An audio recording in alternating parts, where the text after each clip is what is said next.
I believe labels such as faith-based exclude people, and my intention as a filmmaker is never to exclude, but to include everyone, all audiences. We made Sound of Freedom for people of faith, people without faith, and everyone in between. Alejandro Monteverde, writer-director of the surprise summer hit Sound of Freedom.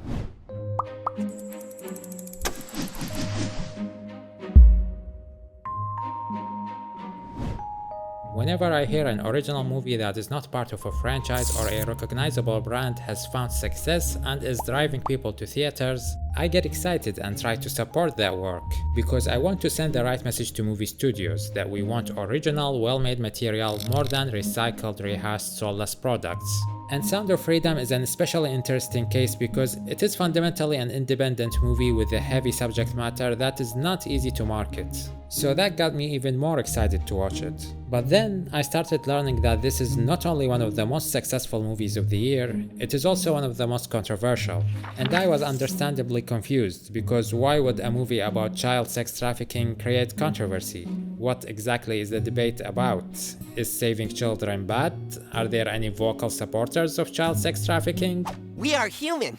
Most of us didn't even choose to be attracted to young boys. We were born that way. We can't help the way we are, and if you all can't understand that, well, then I guess you'll just have to put us away.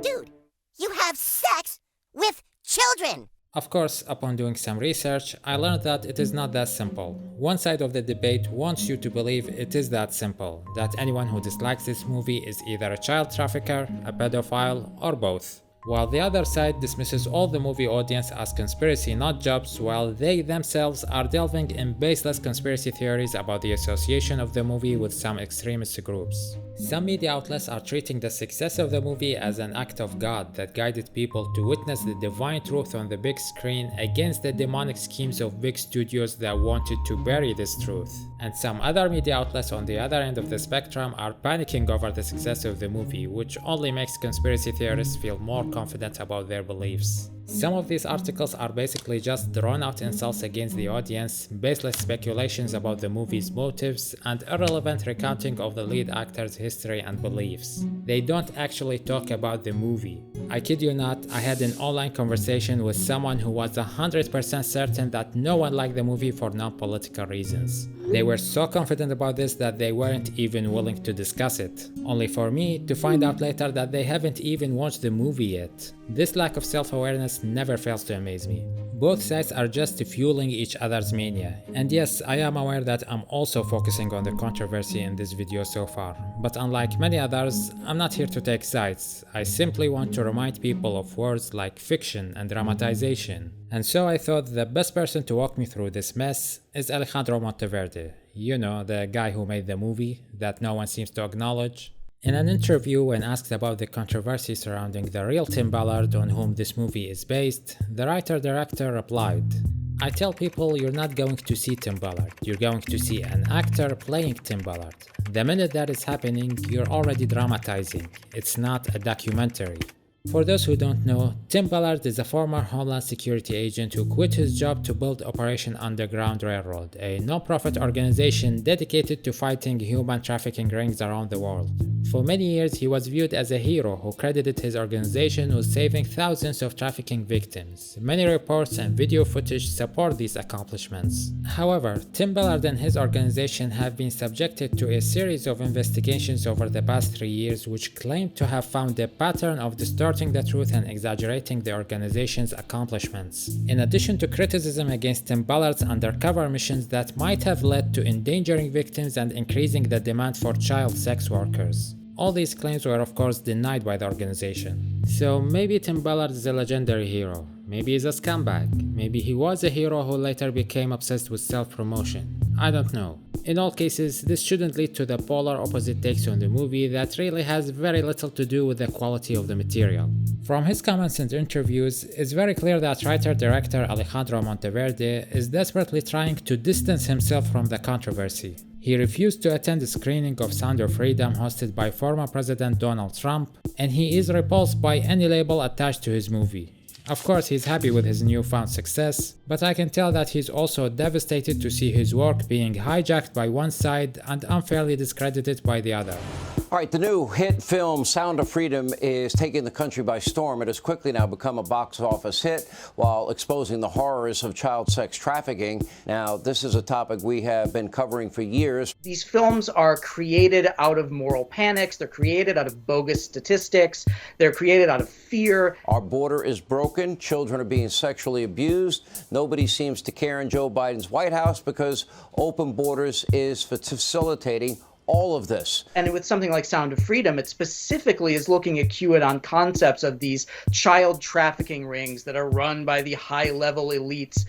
According to his statements, he wasn't pushed into this project by any political or religious groups. He was inspired by a news report he saw back in 2015 about child sex trafficking. He was so shaken upon learning about these crimes that soon after, he called his co-writer Rod Barr and started writing an entirely fictional story titled The Mogul.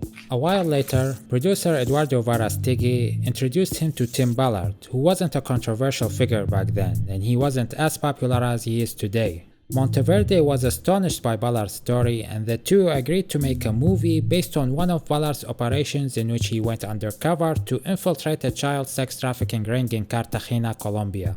The movie was shot in 2018 and was completely finished by 2019, again before there was any controversy around Tim Ballard. 20th Century Fox was supposed to distribute the movie, but then the Disney-Fox merge happened, and then COVID happened, and so Sound of Freedom was forgotten. History became legend, legend became myth, and for 4 years the movie passed out of all knowledge, until it was picked up by the most unlikely distributor imaginable, a faith-based studio.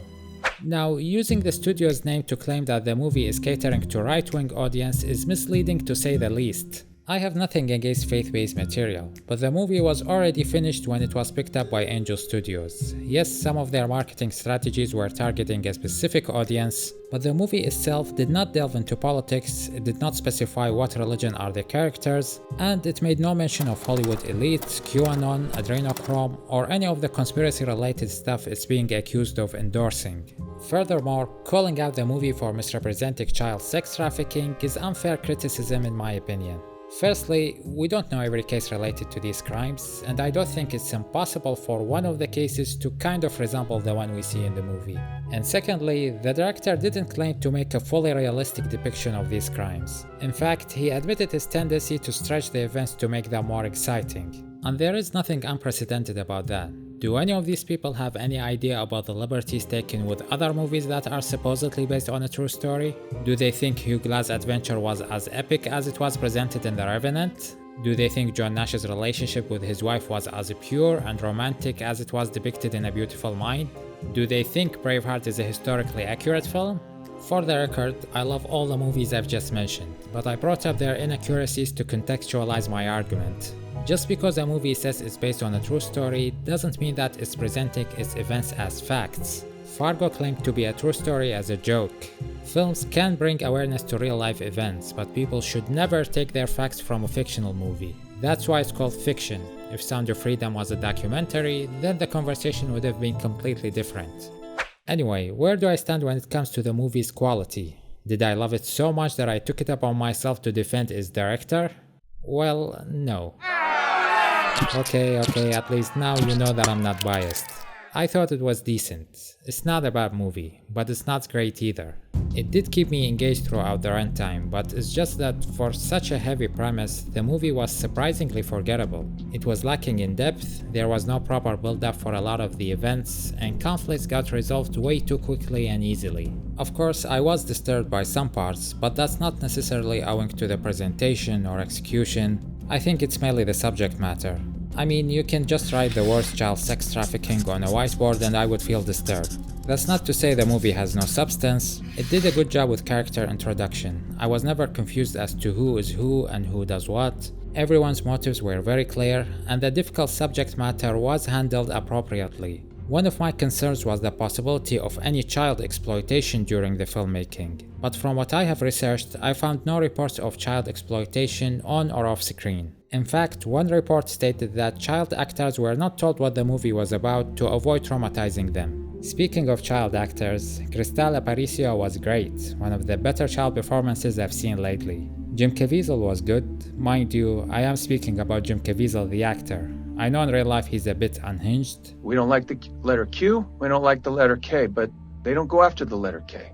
but I'm not here to judge his personality or his beliefs. I'm judging his performance in the movie. And in that department, he did a pretty good job. He's able to express a great deal of sadness and compassion through his eyes, which was needed in this role. In terms of execution, the movie didn't break any new ground. It was, for the most part, a standard drama thriller. There was one artistic choice that I thought was interesting. It was during a fight scene where a child closes her eyes so she doesn't witness any violence. And when she does, the screen goes to black and we only hear the fight and see glimpses of it.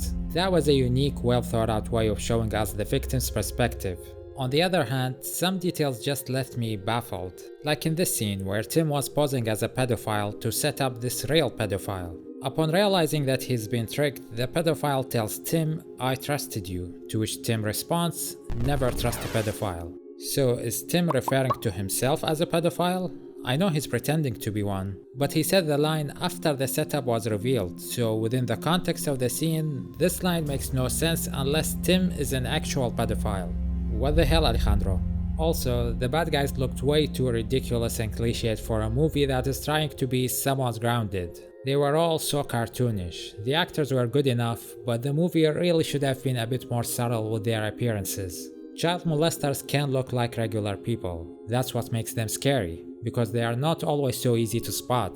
I mean, look at this guy. The hair, the glasses, the mustache. They might as well write the word pedo on his forehead. With that being said, do I still recommend Sound of Freedom? Yes, but not because it's an important movie that uncovers some demonic secrets. It's just a fairly well-made movie that may bring your attention to these heinous crimes. But please keep in mind that I'm probably sounding like a broken record at this point. This is a work of fiction. It is based on a true story, but it does not present facts. If you want to know more about the subject matter, do your own research. And if anyone wants to know, I gave this movie a 6 out of 10. What did you guys think of Sound of Freedom, and do you think fictional movies are responsible for real-life politics even if they are non-political in nature? Let me know in the comments below, and if you enjoyed the video, don't forget to leave a like, subscribe, and ring the bell, and I'll see you next time.